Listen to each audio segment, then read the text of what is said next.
그리고 한 가지 더 꿀팁을 들으면 뭐 전 세계 어디나 마찬가지겠지만 특히 유럽에서 마찬가지겠지만 호텔에서 물을 먹으면 엄청 비쌉니다. 아, 호텔 물도 비싸요? 예. 아니 왜 이렇게 다들 비싸지? 호텔에서 먹으면 엄청 비싼데 그냥 무슨 1,000원에 마실 걸 5,000원에 먹어야 되고 6,000원에 먹어야 되니까 물을요? 물을 냉장고 안에 들어있는 거 잘못 드시면 뭐 이 체크아웃 하실 때 이거 웁니다. 이게 뭐냐 그러면서. 그리고 편의점 같은 데서도 물이 비쌉니다. 우리나라에선 편의점도 싼데 이 유럽에 있는 편의점은 어떻게 보면 편의점의 개념이 아니라 작은 뭐라 그럴까요? 작은 개인이 그냥 음료수를 파는 겁니다. 그것도 이윤을 얻어서 이렇게 음료수를 파는 개념이에요. 우리나라 같은 그런 편의점을 생각하시면 안 됩니다. 그래서 보케리아 시장에서 카탈루냐 광장 쪽으로 올라가다 보면 그 까르푸 지금 한국에서는 없어졌죠. 까르푸 매장이 있는데 이게 우리나라로 따지면은 그 동네 규모의 그런 큰 슈퍼 정도의 규모지만 바르셀로나에선 이 정도면 상당히 큰 매장입니다.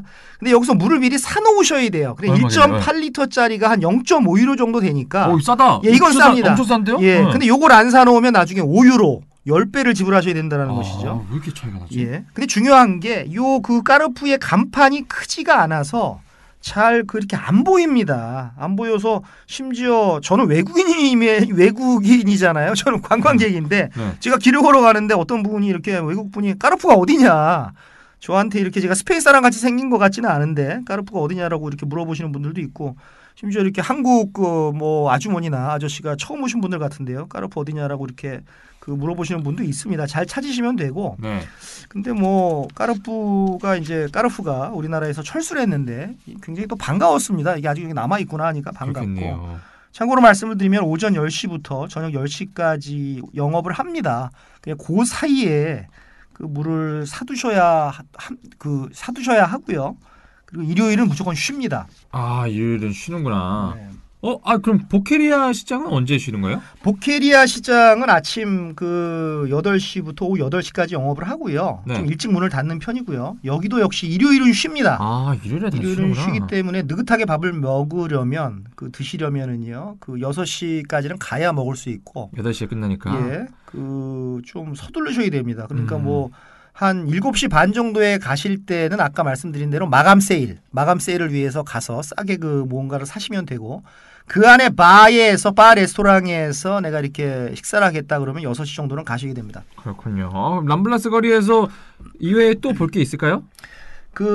아까 말씀드린 대로 거리의 끝쪽에 지중해 쪽에 람블라스 거리의 지중해 쪽이 되겠죠. 그 거리의 끝에 콜럼버스 기념탑이 있습니다. 네. 거기 이제 포트벨이라고 하는 곳이 있는데요.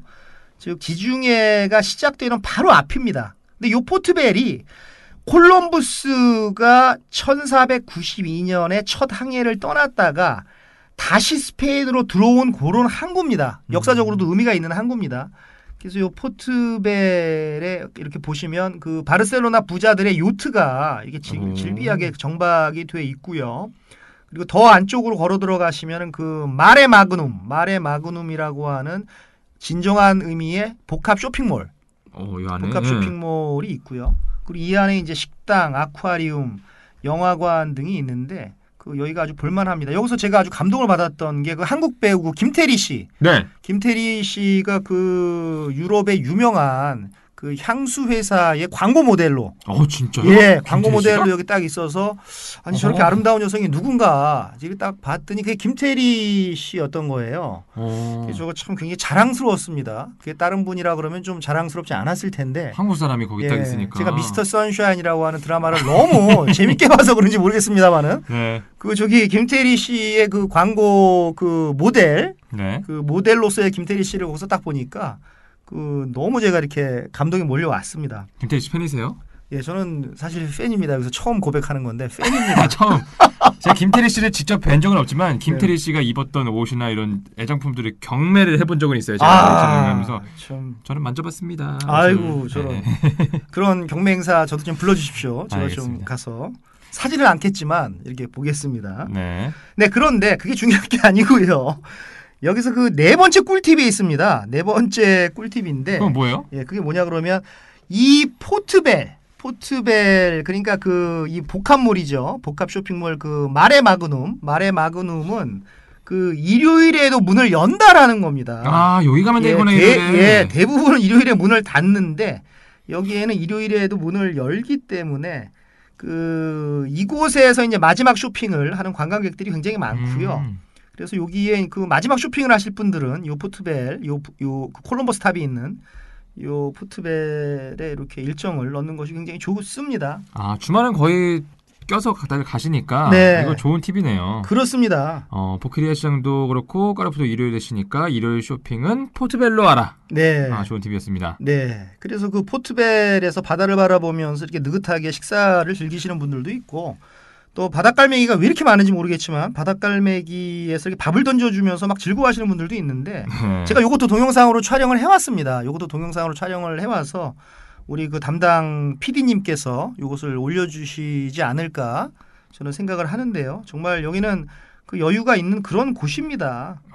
그런데 이 한가로운 바닷가랑 네. 콜럼버스 탑이랑 이게 매치가 잘 되는 건가요, 이게? 그렇습니다. 그래서 여기 약간 생뚱맞을 수가 있는데 그래서 어떤 분이 그 콜럼버스 탑 위에 맨 꼭대기에 정말 콜럼버스가 이 어떤 방향으로 이렇게 그 손가락을 어떤 방향으로 이렇게 지적을 하면서 이게 서 있는 그런 모습인데 그게 어떤 분들은 뭐 미국이다. 그게 어떤 분들은 뭐 지중해다. 어떤 분들은 확인해 보니까 뭐 이탈리아다. 여러 가지 설이 있는데 그것은 뭐 설이고요. 중요한 것은 그 콜럼버스 탑은 그 1888년 그 바르셀로나 그 만국 박람회 때에 미국과의 교역을 기념하기 위해서 세운 것입니다. 근데 높이가 이게 60m입니다. 60m가 돼서 이 탑 정상에 이렇게 올라가시면은 그 이렇게 그 이 바르셀로나 그 이 전경이 쫙 그 눈에 들어오고요. 올라가실 때는 물론 엘리베이터를 타고 올라가십니다. 엘리베이터도 있고요. 예, 전망대 아주 좁은 그 이렇게 정말 홀쭉한 엘리베이터인데 세 사람 타면은 뭐 더 못 타는 그런 좁은 엘리베이터를 타고 우리 전망대까지 쭉 올라가시는데 입장료가 이게 6유로입니다. 6유로. 그런데 만만치가 않은데. 예, 만만치가 않습니다. 이게 하루에 이 입장료로 쓰는 게 어떨 때는 막 80유로, 그러니까요. 90유로 됩니다. 그래서 뭐 좀 비싸 보이지만 지중해와 이 바르셀로나의 전경을 가장 잘 볼 수 있는 곳이니까 사진 찍는 거 좋아하시는 분들은 뭐 올라가 보시는 것도 좋고 여기에서도 역시 그 사그라다 파밀리아가 보입니다. 여기에서 어딜 가나 다 보이네. 그렇습니다. 가우디의 그 손에서 벗어날 수가 없습니다. 정말 압권이고. 네. 그리고 그 탑의 아랫부분 저 탑 위에는 콜럼버스의 상이 있고요. 탑의 아래쪽에는 그 사자상이 있는데 이 사자상에서 아시아 분들이 굉장히 사진을 많이 찍어요. 왜 그러지? 그래서 저는 아시아 사람들이 이렇게 사자를 특히 좋아하는 이유가 뭘까? 뭐 그런 것도 생각을 해봤는데 이 사자상에서 어린이들이 그 사자상에 올라가서 이렇게 많이 사진을 찍습니다. 근데 이게 이제 오후 8시 30분까지 운영이 되니까 이것도 이렇게 잘 서두르셔야 되겠습니다. 그 라이언 킹. 좀 있으면 다시 개봉한대요. 네. 새로 3D로 만들어가지고. 3D로 만들어서. 재밌겠다. 네. 뜬금없는데. 아니, 람블라스 거리를 보고 나면 어디로 또 이동을 해야 될까요? 브라이언 하면 참 박물관 같은 데 꼭 가잖아요. 그렇습니다. 여기도 있을 것 같은데? 그렇습니다. 뭐 미술관도 있고, 뭐 박물관도 있고요. 정말 미술관과 박물관으로 가득 찬 도시가 바르셀로나인데 일단 우선은 그 미술관으로 이렇게 먼저 가보시는 걸로. 그렇게 하시죠. 유명한 사람들 많잖아요, 미술 쪽에. 그렇습니다. 그래서 그 미술사의 한을 긁은 인물들이 워낙 많이 그 바르셀로나를 거쳐갔기 때문에 기라성 같은 그 미술관이 있습니다. 근데 제가 소개해드릴 미술관은 그 호안 미로의 미술관이 아니라 피카소 미술관입니다. 그래서 피카소는 전편에서 그 바르셀로나를 빛낸 사람 그 5명 중 1명으로 제가 선정하지 않았겠습니까? 그 피카소 미술관은 1963년도에 개관을 했거든요. 그런데 재미있는 게 피카소 미술관은 이 바르셀로나에만 있는 게 아닙니다. 그 파리에도 있고요. 또 피카소의 고향인 그 말라가에도 있습니다. 그런데 바르셀로나에 있는 피카소 미술관이 가장 오래되었다라는 게 이게 중요한 것이죠. 그리고 더 중요한 것은 피카소가 현역으로 활동할 때 이미 만들어졌다. 이것은요. 생각을 해보십시오. 현역일 때 자기 이름의 미술관이 있다라고 하는 것이 이게 얼마나 행복한 일이겠습니까? 살아있는 전설이 되는 거잖아요. 그렇습니다. 살아있는 전설이 되는 거죠. 피카소는 참 행복한 그런 사람이었을 거라고 저는 생각을 합니다. 아, 이게 죽고 나서 높게 평가받는 게 아니라 이미 그냥 살아있을 때부터 그렇습니다. 전설로 평가를 받고 심지어 3개나 있고 그렇습니다. 네, 파리, 말라가, 바르셀로나 3개나 있습니다. 그 중에서 가장 오래된 것이 바르셀로나에 있는 것이죠. 대단한 인물인 건 확실한 것 같네요. 그렇습니다. 네. 이 피카소가 이게 참 어떻게 설명을 해야 될까요? 이 불의에 항거한 사람인데 불의보다는 독재에 항거한 사람인데요. 그 스페인의 그 독재자 그 프란시스코 프랑코 정권이 계속 이제 그 피카소가 죽을 때까지 이 정권이 계속 진행이 됐습니다. 계속 이어져 가서 스페인으로 그 못 돌아왔어요. 죽을 때까지 피카소가 못 들어왔지만 이 조국을 사랑하는 마음으로 피카소 자신의 작품을 이 미술관에 엄청 많이 기증을 했다라고 합니다. 그러니까 참 이 미술로서 어떻게 보면은 이 독재의 항거를 한 것이죠. 네. 여기서 재밌는 일화를 아마 이거는 아시는 분이 거의 없으실 것 같은데 재밌는 일화를 하나 말씀을 드리면 그 보통 아이들이 태어나면 아이들이 이렇게 그 산모로부터 분리될 때 엉덩이를 때리지 않습니까? 엉덩이를 때려서 울으라고요. 안 울면은 그게 그 뇌에 문제가 생긴다 그래서 그렇게 울리는데 피카소가 태어날 때 피카소가 어머니의 모체로부터 떨어지는 그 순간 이게 울지를 않았다라고 합니다. 아기가 울지 않으니까 뭐 엉덩이도 때려보고 막 그랬는데 심지어 의사가 그 아기 뺨을 때렸대요. 빨리 울으라고. 아이고 아기를. 그래도 안 울었다라는 겁니다. 피카소가. 그래서 이렇게 옆 주변에 있던 그 뭐 의사 간호사들이 뭐 이렇게 막 친척들이 와 이거 어떡하냐. 애가 태어났는데 울질 않는다. 근데 참 재미있는 게 그 삼촌이 피카소의 삼촌이 담배를 갑자기 쫙 이렇게 피워서 피카소 얼굴에 아기 피카소가 되겠죠. 아기 피카소 얼굴에다 확 내뿜으니까 애기한테 비로소 피카소가 응애 하면서 그렇게 울었다고요? 예, 지금 뭐 애기니까요. 애기니까 제가 너무 리얼했나요? 응애도 아니고 응애 응애 하면서 마침내 울었다라고 하는 것입니다. 제가 이거 정말 이걸 찾느라고 힘들었어요. 피카소는 담배를 싫어했겠습니다. 그러니까 그 태어날 때부터 담배 냄새를 모르겠네. 맡고 태어났으니까 뭐 이런 참 울었다는 거 보니까 예. 아니 이런 일하는 대체 어디서 찾아오시는 거예요? 아니 뭐 바르셀로나에 아는 분이 계십니까? 이런 TMI를 어디서 다 가져오시지? 제가 참 우리 사랑하는 청취자님들을 위해서 이런 일화를 찾기 위해서 정말 엄청난 문헌을 밤을 새서 12권 13권을 빌려다가 이런 것을 찾습니다. 참 우리 팟캐스트가 잘 될 것 같지요? 그렇죠. 1등까지는 뭐 몰라도 3등 안에 빨리 들어야 될 것 같은데. 네. 예. 그래서 이곳 그 피카소 미술관에는 그 파블로 피카소가 그린 회화, 또 판화, 드로잉, 뭐 심지어 도예 작품까지 다양한 분야를 이렇게 이해할 수 있는 그런 것들이 다 전시돼 있고요. 작품들이 전시돼 있고. 근데 이제 중요한 것은 참 아쉬운 것은 그 최고의 역작인 그 게르니카는 그 마드리드에 지난번 말씀드린 대로 마드리드의 그 레이나 그 소피아 국립 그 박물관에 있고요. 그리고 아비뇽의 여인들은 뉴욕 편에서 설명을 드렸던 모마 뉴욕 현대미술관 모마에 있습니다. 여기는 없습니다. 그럼에도 불구하고 이제 그 피카소의 초년부터 그 노년까지의 작품을 모두 감상할 수 있는 그 엄청난 그 미술관이고요.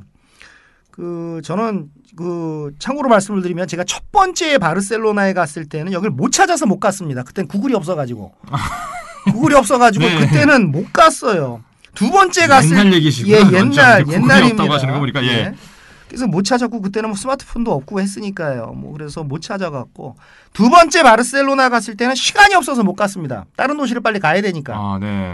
그래서 이번에 세 번째에 가서 그 한을 제가 풀었는데 역시 명불허전 정말 명불허전이었습니다. 그래서 그 한을 풀기 위해서인지는 모르겠습니다만은 무려 5시간을 이 그 피카소 미술관에서 제가 5시간을 있었습니다. 미술 작품을 5시간이나 본다고요? 예.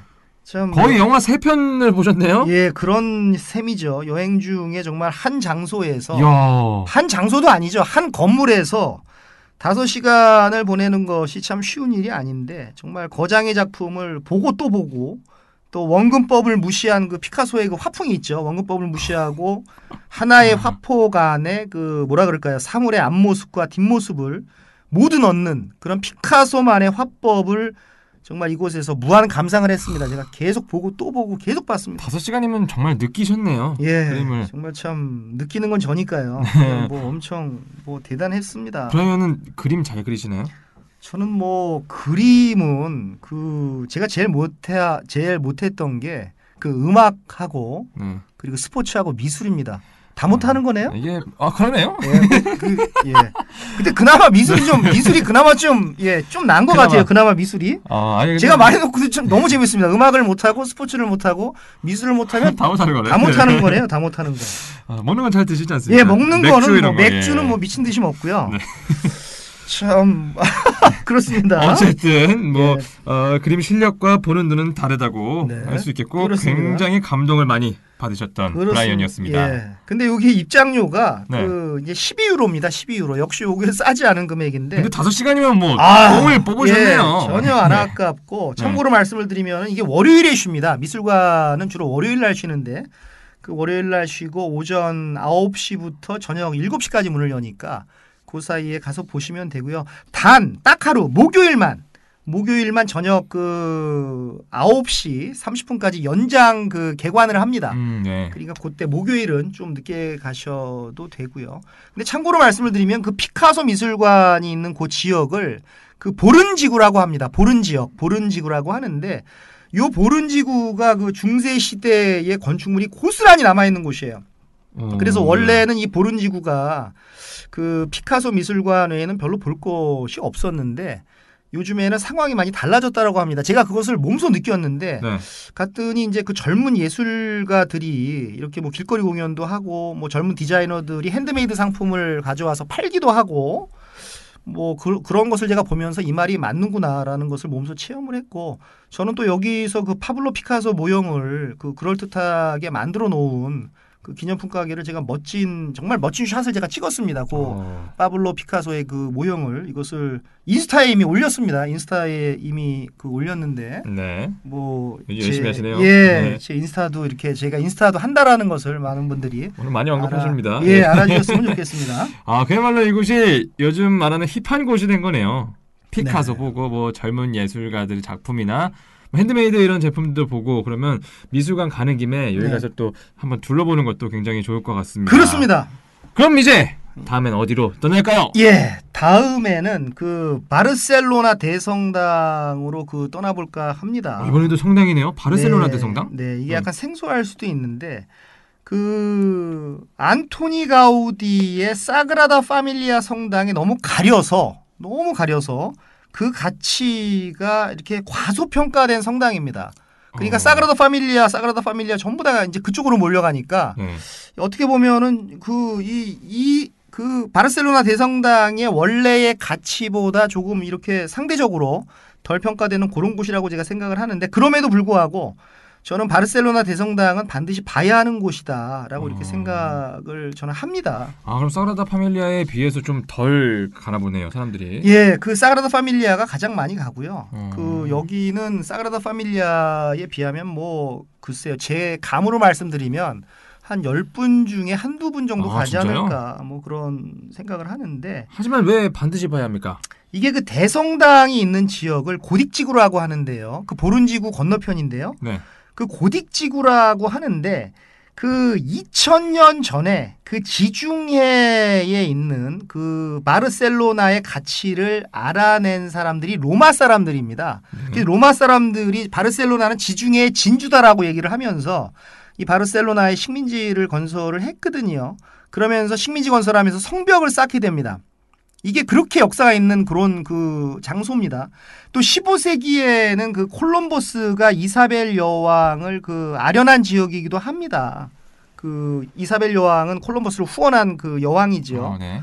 그래서 고딕지구에는 바르셀로나의 그 역사가 고스란히 담겨져 있고요.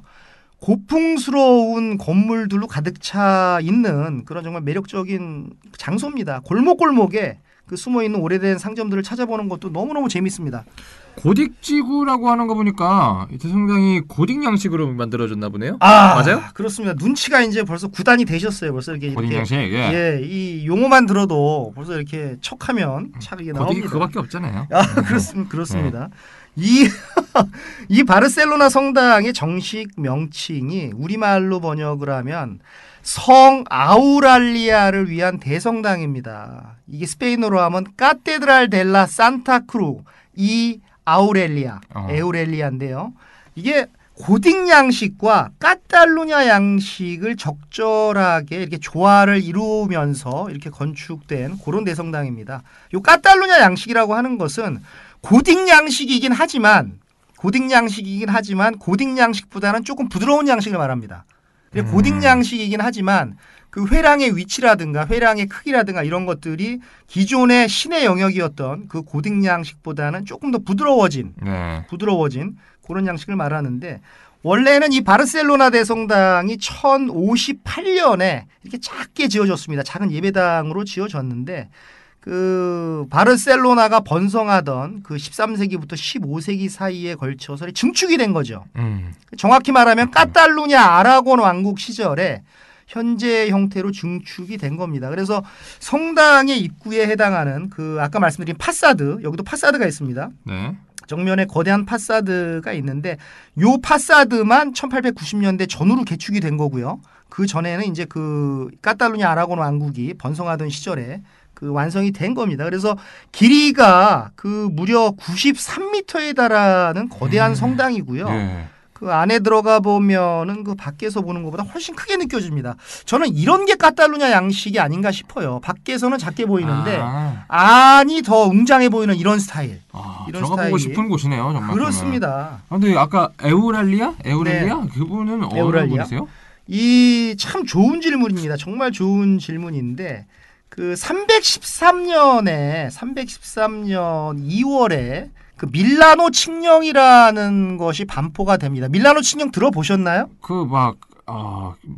들어는 뭔지 몰라요. 네. 교과서에서 본 것 같은. 예, 세계사 시간에 꼭 나오는 그 밀라노 칙령. 이 밀라노 칙령을 통해서 기독교를 인정을 하고 기독교를 국교로 받아들이는 그런 정말 어떤 우리 역사에 있어서 인류사에 있어서 굉장히 중요한 그런 칙령인데 그 이전 일입니다. 그 이전. 그러니까 스페인이 로마의 식민지로 있으면서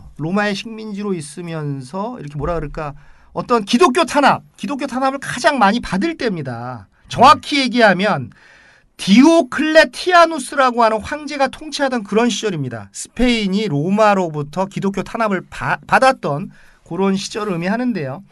그때 이제 바르셀로나 그 근교에 살던 그 13살의 어린 소녀죠. 13살의 소녀. 소녀구나. 예, 소녀 에우랄리아라는 소녀가 있었는데 이름입니다. 에우랄리아 소녀가 너무 이제 기독교를 못 믿게 하고 뭐 기도하면은 막 들어와서 막 때리고 막 이러니까 자기 고향을 버리고 바르셀로나에 와서 이런 상황을 바르셀로나 총독이 항변을 합니다. 도대체 왜 기독교를 그렇게 탄압을 하십니까? 그렇게 얘기를 했는데 이것을 오히려 받아들이는 게 아니라 그녀 나이만큼의 어떤 태형을 한 거죠. 태형을 때리는 겁니다. 어떻게 고문이죠.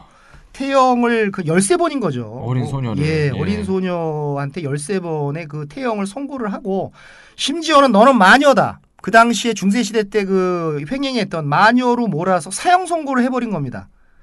그래서 사형 선고가 되기 직전에 다른 신을 믿으면 용서해 주겠다. 로마 제국의 신을 믿으면 용서해 주겠다. 이렇게 회유를 했는데 이 에우랄리아가 나는 거부한다. 거부한다라고 해서 끝까지 투쟁을 했고요. 그래서 결국은 어떻게 됐냐 그러면 칼이 들어있는 통에 갇혀서 언덕을 이렇게 굴리는 고문이 있었다라고 합니다. 대단한 것이죠. 그리고 거기서 이제 그 고문을 당하고 이렇게 꺼내져서 이제 가슴을 도려버린 겁니다. 있을 수가 없는 얘기죠. 가슴이 도려진 상태에서 그 사형을 당한 그런 일이 있었습니다. 진짜 끔찍하고 무식한 일들이 참 그 시절에는 있었네요. 예. 막 마녀로 취급하고 이런 게 참 답답합니다. 네. 수많은 사람이 마녀로 몰려서 생명을 잃었죠. 그래서 중요한 것은 사형 집행일에 그 벗겨진 채로 X자 모양의 나무에 매달려서 이렇게 처형이 되려고 하는 순간에 하늘에서 눈이 내려서 그녀의 벗은 몸을 가려주었다. 그녀의 벗은 몸을 가려주는 이런 눈의 기적이 일어났다. 또 어떤 분들은 사람들이 그녀의 죽은 시신 앞에서 이 눈이 소복히 쌓인 그녀의 시신 앞에서 이렇게 마지막 애도의 기도를 하는데 그녀의 입에서 하얀 비둘기가 네. 비둘기가 나와서 하늘로 올라갔다. 뭐 이런 말을 하는데 영혼처럼 뭐 그렇습니다. 그래서 303년 밀라노 칙령이 나오기 전에 반포대기 10년 전 303년 2월 12일에 이런 일이 일어났다라고 합니다. 그래서 매년 2월 12일에 그 성녀 에우랄리아 그 축일로 이렇게 지금도 사람들이 기념을 하고 있다라고 합니다. 그러면 이렇게 에우랄리아 그 소녀를 위한 네. 그런 동상 조각 같은 것도 있고 그럴 것 같아요. 그렇습니다. 그래서 대성당 안으로 들어가면 이것도 참 알아야 보이는 건데요. 공부를 하고 가야 보이는 건데 그 성당의 의자마다 그 X자가 새겨져 있어요. 그 에우랄리아가 이렇게 그 죽은 에우랄리아가 사형이 집행된 그 X자 모양의 나무 X자가 새겨져 있고 또 그 성당의 그 회랑이죠. 안쪽에 그 회랑에 실제로 그녀의 나이를 상징하는 13마리의 비둘기가 아니고 13마리의 흰 거위가 있습니다. 조각이요? 예, 실제로 살아있는 거위. 진짜 거위요? 예, 진짜 거위. 거위를 키우고 있어요. 네. 저는 성당 건물 안에서 거위를 키우고 있는 곳을 아직도 본 적이 없습니다. 여기가 그 바르셀로나 대성당이 유일무이하지 않을까 싶어요. 아니 응가도 하고 그럴 텐데. 그러니까 이거 관리하시는 분이 있는 것 같아요. 그래서 거기 13마리의 흰 거위가 거기서 뭐 수영도 하고 평화롭게 지내고 있고요. 그럼 13마리에 딱 맞춰서요? 예, 13마리에 맞춰서 거위 죽으면 다시 한 마리 또 뭐 입양하고 뭐 13마리 채우시겠구나. 예. 참 많은 상상을 했고 참 여행은 참 이런 걸 보면서 정말 하면 할수록 새로운 것이 나오는 게 아닌가. 이것이 여행의 묘미라고 저는 생각을 합니다. 네, 거위를 키우는 데 성당. 그렇습니다.